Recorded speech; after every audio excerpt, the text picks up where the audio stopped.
जय श्री गणेश। नमस्कार। मैं आचार्य संजय द्विवेदी। मेरे समस्त प्रबुद्ध दर्शकों का मेरे चैनल पर हार्दिक स्वागत है। प्रिय दर्शकों, आज मैं मीन राशि का मार्च 2025 का मासिक राशिफल लेकर आपके सम्मुख उपस्थित हूं।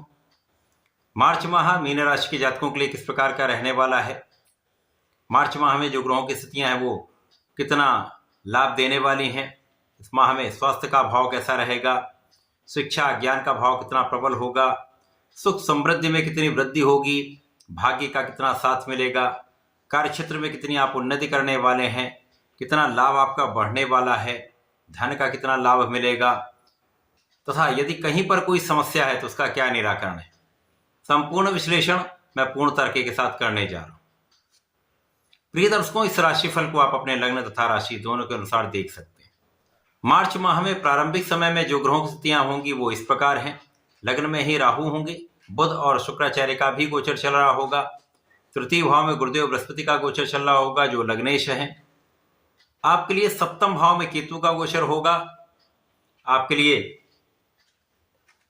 द्वादश भाव में शनि और सूर्यदेव का युति प्रभाव बना हुआ है तथा आपके लिए मंगल का गोचर आपके चतुर्थ भाव में चल रहा है।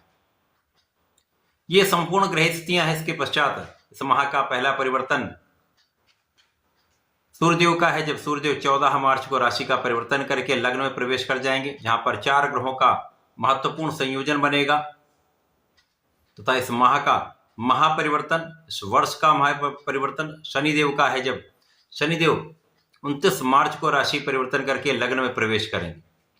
आपके लिए साढ़े साथी का द्वितीय चरण स्टार्ट होगा, प्रारंभ होगा। लग्न में शुक्र और बुध का महासंयोजन राहु के साथ है, तो शुक्र यहां पर महाप्रबल अवस्था में है जब ये उच्च राशि में है। बुध यहां पर नीच भंग राजयोग में है। लक्ष्मी योग आपके लग्न में बना हुआ है जो अत्यंत महत्वपूर्ण है। यद्यपि यहां पर राहु लग्न में गोचर कर रहे हैं, परंतु राहु का प्रभाव उतना प्रबल नहीं होगा तथा शुक्राचार्य और बुध के साथ ये मित्रवत भी होते हैं, तो पहले की अपेक्षा यहां पर आपको लाभ अधिक मिलेगा। जो स्वास्थ्य समस्याएं चल रही थी, जो तनाव चल रहा था, जो अवरोध चल रहा था, वो कम होगा। विशेष रूप से भाग्य का अवरोध दूर हो जाएगा। यहाँ पर भाग्य का साथ आपको मिलने लगेगा, और जब भाग्य का साथ मिलता है तो समस्याओं का निस्तारण हो जाता है, अवरोध दूर होने लगते हैं तथा आपके कार्य क्षेत्र में, आपके पढ़ाई के क्षेत्र में, आपके प्रोफेशन में वृद्धि होना प्रारंभ हो जाती है। इसी प्रकार से इस समय में त्रिग्रही संयोजन आपके लग्न में होकर सप्तम भाव पर सीधी दृष्टि का प्रभाव है, जहां पर जीवन साथी के साथ कुछ मतभेद अवश्य होगा, परंतु आपसी प्रेम में वृद्धि होगी। यहां पर आपसी संयोजन अच्छा होगा। साझेदारी में विशेष रूप से पहले की जो समस्याएं चल रही थी वो दूर होंगी, जिससे आपके लाभ में वृद्धि का योग बन रहा है। यहां पर आपको संतान पक्ष से चिंता हो सकती है, संतान के लिए आप चिंतित हो सकते हैं, परंतु संतान का पक्ष भी बलवान रहेगा, कोई बड़ी चिंता का कारण नहीं बनता है। यहां पर प्रेम संबंधों के कारण समस्या का योग अवश्य बनता है, तो यहां पर भटकाव से बचें, अपने मन पर, अपने चरित्र पर पूर्ण रूप से नियंत्रण रखें, तो समस्याएं होंगी ही नहीं। इस समय में आप धर्माचरण करेंगे, और धर्माचरण यदि आप करते हैं तो समस्याओं से भी बचेंगे। आपका अपने ऊपर पूर्ण नियंत्रण भी होगा। आपको न्यायोचित रहना चाहिए। इस माह में मंगल का जो प्रभाव है अत्यंत श्रेष्ठ प्राप्त होने वाला है, जब मंगल केंद्र के भाव में होंगे, आपके चतुर्थ भाव में होकर, सुख समृद्धि के भाव में होकर, भूमि भवन देने वाले भूमिपुत्र मंगल यहां होते हैं, तो आपको इस भाव का संपूर्ण लाभ प्रदान करते हैं।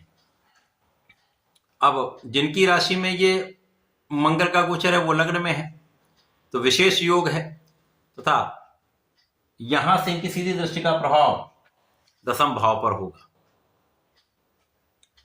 यहां पर आपका कार्यक्षेत्र भी विस्तृत होगा। कार्यक्षेत्र में आपका प्रभाव बढ़ेगा, क्योंकि आपके अंदर ऊर्जा का एक श्रेष्ठ प्रभाव रहने वाला है। सकारात्मक ऊर्जा का प्रवाह जब आप प्राप्त करते हैं तो आपके समस्त क्षेत्रों में उन्नति का योग बन जाता है, लोगों का सहयोग प्राप्त हो जाता है, आपके लिए भूमि भवन वाहन का योग बन जाता है तथा इन भावों से आप अच्छा एक लाभ ले पाते हैं।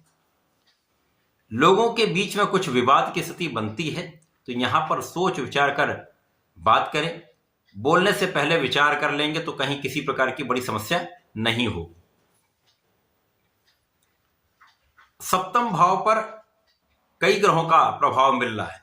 यहां पर गुरु का भी प्रभाव है, यहां पर मंगल का भी प्रभाव है, यहां पर शुक्राचार्य बुध का भी प्रभाव है, परंतु यहां पर राहु का भी प्रभाव। लेकिन अन्य ग्रहों के प्रभाव के कारण सप्तम भाव की प्रबलता प्राप्त होगी। तो नए प्लानिंग के बारे में आप सोच सकते हैं, नई योजनाओं को आप फलीभूत कर सकते हैं तथा इस समय में कुछ ऐसे योग बन रहे जब नौकरी की प्राप्ति आपको हो सकती है। जो जब तक नौकरी के लिए प्रयास कर रहे थे उनका प्रयत्न यहां पर सफल हो सकता है। इसी प्रकार से यहां पर आपकी किसी भी कानूनी समस्याओं में हल निकलेगा, आप विजयी रहने वाले। अब जब सूर्य जो लग्न में चले जाएंगे तो निश्चित रूप से आपकी स्थिति अत्यंत प्रबल हो जाएगी। सूर्य नेतृत्व है, सूर्य शासन प्रशासन है, राजकीय सेवा है, आत्मबल है, पिता का सहयोग मिल जाएगा, शासन प्रशासन का संपूर्ण सहयोग मिलेगा, आपकी क्षमता में कई गुना वृद्धि हो जाएगी, नेतृत्व का गुण अत्यंत प्रबल हो जाएगा, आपका सामर्थ्य कई गुना बढ़ जाएगा। अब यहाँ पर राहु के साथ होंगे तो ग्रहण दोष का भी प्रभाव होगा। बुध सूर्य का बुधादित्य योग भी होगा, रवि शुक्र योग भी होगा, तो लाभ अधिक है, समस्याएं कम है। समस्याएं कहां पर हो सकती हैं? यहाँ पर तनाव बढ़ सकता है काम की अधिकता के कारण, यहाँ पर सिर दर्द की समस्या हो सकती है, अकारण ही डर हो सकता है, परंतु यहाँ पर स्थिति अत्यंत प्रबल है तो आप समस्त स्थितियों पर नियंत्रण कर लेंगे तो समस्याओं का निस्तारण हो जाएगा। अब यहां पर जो लोग सरकारी नौकरी के प्रयास में लगे हुए थे, प्रतियोगिता परीक्षा की तैयारी कर रहे थे, ये प्रयास सफल हो सकता है यदि आप यहां पर अपना संपूर्ण प्रयास कर लेते हैं, अपनी क्षमता से पूर्ण रूप से लगे रहते हैं, संपूर्ण परिश्रम कर लेते हैं तो सफलता मिलके रहेगी। सरकारी नौकरी का प्रयास सफल हो सकता है तथा इस समय में आपके मान सम्मान में वृद्धि हो सकती है। यहां पर आपको समझना होगा, जब राहु के साथ सूर्य का ग्रहण दोष होता तो अपयश का भी योग बनता है, तो किसी प्रकार के विवाद में पड़ने से बचें अथवा कोई भी ऐसा काम ना करें जहां पर अपयश का योग बन सके। तो प्रयास ये करें, बहुत साफ सुथरे तरीके से अपने कार्यों में संपूर्ण रूप से लगे रहें, न्यायोचित कार्य करें, किसी भी अनुचित कार्य में पड़े ना, विवाद होगा ही नहीं। तो यहां पर आपको पूर्ण रूप से निष्ठा के साथ अपने कार्य में लगे रहना है, न्यायोचित रहना है तथा किसी भी बाहरी व्यक्ति के सलाह से तथा उनके साथ बात व्यवहार से बचने से आपको लाभ मिलेगा। अब जब माह का अंतिम परिवर्तन शनिदेव का है, जब ये लग्न में प्रवेश करेंगे तो आपकी कुछ समस्याओं का निस्तारण कर दें। अनावश्यक व्यय जो आपका हो रहा था वो दूर होगा, कम हो जाएगा तथा अनावश्यक यात्राओं से आप बचेंगे। जो बिना कारण यात्राएं हो रही थी, जिसके कारण अकारण व्यय हो रहा था, स्वास्थ्य में भी समस्या हो रही थी, वो समस्याओं से आप मुक्ति पाएंगे तथा यहाँ पर आपकी लग्न को प्रबलता मिलेगी। आप कर्मठ हो जाएंगे, आप फोकस्ड हो जाएंगे, आप में सकारात्मकता बढ़ जाएगी। अब शनिदेव क्या है? कर्म प्रधान देव है, तो कार्य क्षेत्र में विशेष रूप से उन्नति का योग बन जाएगा। यद्यपि इस माह में 3 दिन का केवल प्रभाव प्राप्त होगा, परंतु आगे के लिए आपका मार्ग प्रशस्त हो जाएगा। आगे के लिए 2.5 वर्ष के लिए शनिदेव आपके लग्न में होकर आपको विशिष्ट बनाएंगे, आपको योग्य बनाएंगे, आपको सफलता की प्राप्ति कराएंगे। तो ये माह विशेष है, आपको सफलता के मार्ग पर ले जाने वाला है, समस्याओं का निस्तारण करने वाला है, लाभ में वृद्धि करने वाला है। इस पूरे माह में आपको नियमित रूप से भगवान शंकर मोचन की शरण में रहना चाहिए। ओम हम हनुमताय नमः का 27 बार जप करें। विष्णु सहस्त्र नाम का यदि प्रत्येक गुरुवार को पठन कर लेते हैं अथवा सुन भी लेते हैं तो विशेष लाभ होगा। तथा प्रत्येक शनिवार को ओम प्राम प्रीम प्रोम सह शनिश्चराय नमः का 1 माला का जप अवश्य करें, विशेष लाभ प्राप्त होंगे, अवरोध समस्याएं दूर होंगी, लाभ वृद्धि अवश्य होगी। तो ऐसा करके इसका लाभ लें। धन्यवाद, नमस्कार।